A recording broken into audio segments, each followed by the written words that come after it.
प्यारे विद्यार्थियों, अज असीं 9वीं क्लास के टॉपिक कार्टीजियन कोऑर्डिनेट सिस्टम बारे जानकारी हासिल करांगे। इस विच एक समतल जिसनूं असीं प्लेन बोलते हाँ वो हुंदा है और दो रेखावां, एक लेटवी रेखा हुंदी है जिसनूं असीं एक्स एक्सिस जां एक्स धुरा बोलते हाँ और एक खड़वी रेखा हुंदी है जिसनूं असीं वाई एक्सिस जां वाई धुरा बोलते हाँ। जिस जगह ते जाके दोवें रेखावां आपस विच मिलदियां हन उसनूं मूल बिंदु जां इनिशियल पॉइंट कहा जाता है। इस मूल बिंदु के खब्बे हथ एक्स धुरे दियां ऋणात्मक संख्यावां हुंदियां हन और मूल बिंदु के सज्जे हथ एक्स धुरे दियां धनात्मक संख्यावां हुंदियां हन। मूल बिंदु तो हेठां वाई धुरे दियां ऋणात्मक संख्यावां हुंदियां हन और मूल बिंदु तो उपर वाई धुरे दियां धनात्मक संख्यावां हुंदियां हन। ये दोवें रेखावां मिल के इस पूरे समतल नूं चार हिस्सिਆਂ ਵਿੱਚ ਵੰਡ ਦਿੰਦੀਆਂ ਹਨ। इस हिस्से ਨੂੰ ਅਸੀਂ ਪਹਿਲੀ ਚੌਥਾਈ ਜਾਂ फस्ट क्वाड्रेंट बोलते हाँ। इस हिस्से ਨੂੰ ਅਸੀਂ दूसरी चौथाई ਜਾਂ सैकेंड क्वाड्रेंट कहते हाँ।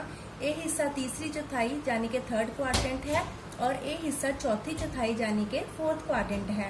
आओ इस कार्टीजियन कोऑर्डिनेट सिस्टम बारे असी होर जानकारी लैण लई इस TLM की वरतों करिए।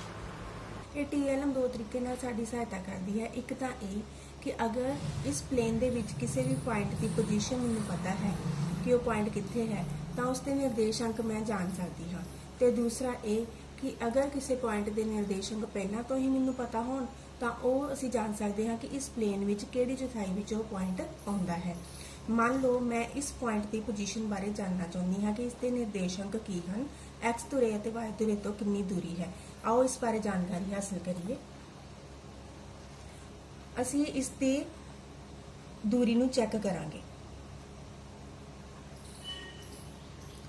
इत्थे आके पॉइंट जग गया है, इसका मतलब है कि एक्स धुरे तो इसकी दूरी जो है वो 2 इकाइयां है और वाई धुरे उपर इसकी दूरी कितनी है 3 इकाइयां। तो इस बिंदु के निर्देशांक की होंगे, एक्स की वैल्यू 2 और वाई की वैल्यू 3। तो ये मैं पॉइंट लभ लिया है जिस विच एक्स का निर्देशांक 2 और वाई का निर्देशांक 3 है। आओ किसी होर पॉइंट बारे भी जानकारी हासिल करिए। मान लो मैं इस पॉइंट बारे देखना चाहती हाँ तो यदि असीं पोजीशन चैक करते हाँ।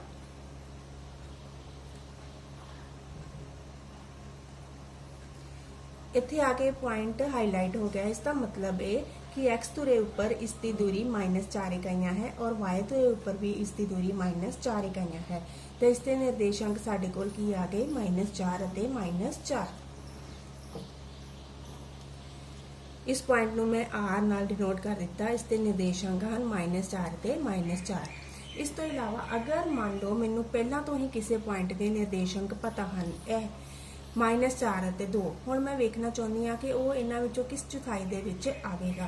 तो इसकी पोजीशन असीं चैक करांगे। एक्स वल्लों -4 इकाइयां लवांगे और वाई वल्लों 2 इकाइयां। देखो एक्स वालों -4 ते वाई वालों 2 इकाइयां ते जाके ये बिंदु जग गया है। तो मतलब ये बिंदु साडे कोल दूसरी चौथाई दे विच आउंदा है। हुण एक होर बिंदु मैं लै लैनी हाँ जिस दे विच एक्स की इकाई 4 है और वाई की -3 इकाइयां है। इसकी पोजीशन आओ देखिए किस चौथाई विच आउंदी है। एक्स नूं असीं 4 इकाइयां लेना है और वाई नूं असीं -3 इकाइयां लेना है। तो देखो ये किस चौथाई विच आ रहा है। ये बिंदु मेरे को